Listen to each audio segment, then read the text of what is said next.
ആമേൻ, ആമേൻ. യേശുവിൻ്റെ ഏറ്റവും പ്രിയമുള്ള കുഞ്ഞെ, ലേവ്യർ 6:12 ബലിപീഠത്തിലെ അഗ്നി കത്തിക്കൊണ്ടിരിക്കണം, അത് കെട്ടുപോകരുത്.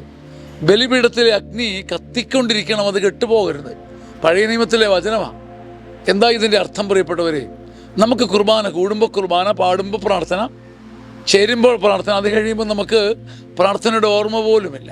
ബലിപീഠത്തിലെ അഗ്നി കത്തിക്കൊണ്ടിരിക്കണം, അത് കെട്ടുപോകരുതെന്ന് പറയുമ്പോൾ അതിൻ്റെ അർത്ഥം ഒരു കുർബാന ജീവിതഗന്ധിയായി തുടരണം. എൻ്റെ പാട്ടും പ്രാർത്ഥനയും ജീവിതത്തെ തുടരണം.